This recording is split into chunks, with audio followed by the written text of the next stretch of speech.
Comme convenu, poursuivant dans cette vidéo avec l'IA Playground et plus précisément avec les possibilités de l'éditeur Canvas.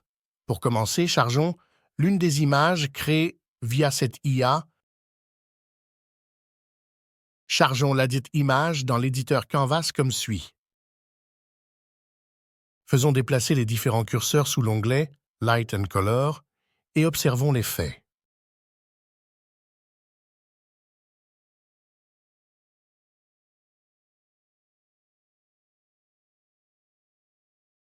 Une fois les modifications apportées, vous pouvez télécharger l'image, la copier ou la publier.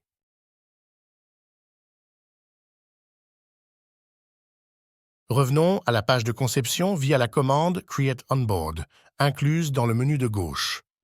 Pour voir les effets de modification de la valeur, Seed, il faut charger au préalable une image dans l'interface de conception. Pour faire simple et rapide, on va partir d'une des images existantes sous l'onglet My Image ou l'onglet My Likes.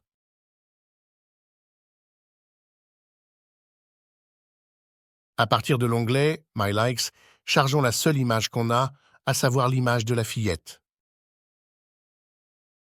Observons le seed relatif à l'image. Régénérons la même image en utilisant son prompt ou plus simplement en utilisant l'Use Settings. Le clic sur ce bouton nous emmène à l'interface de conception tout en plaçant le prompt à l'emplacement adéquat. Cliquez Generate pour lancer la production de l'image.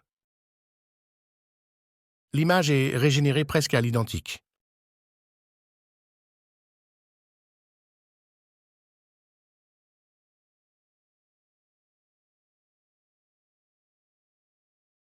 Modifiez comme bon vous semble la valeur du seed, cliquez suite à chaque modification sur Generate et observez le résultat.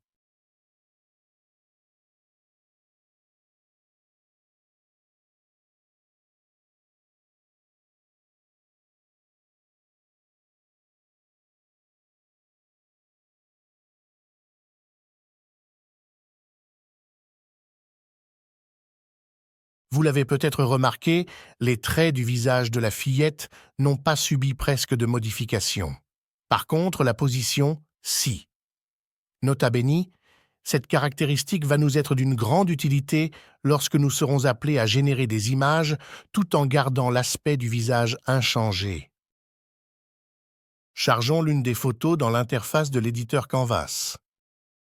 Pour les boutons 1, 2 et 3, nous avons déjà vu les effets dans la vidéo précédente.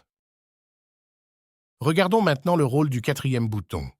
Le clic dessus ouvre une zone de prompt munie d'un bouton et encadre l'image par un cadre bleu.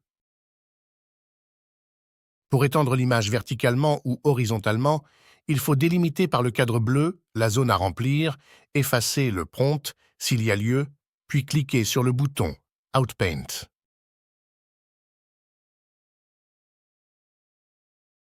Vous pouvez à tout moment utiliser l'icône en forme de main et le bouton Zoom en bas à droite pour afficher les parties cachées. Vous pouvez aussi revenir sur certains choix en cliquant sur la flèche Undo juste à droite de votre image de profil. Observons l'effet. Remplissage de la zone avec les motifs adjacents pour assurer la continuité.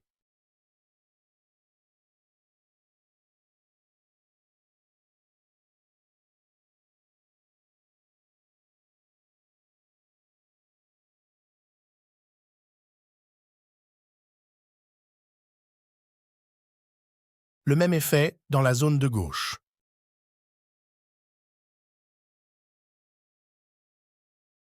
J'espère que cette vidéo vous a été bénéfique. Au revoir et à la prochaine.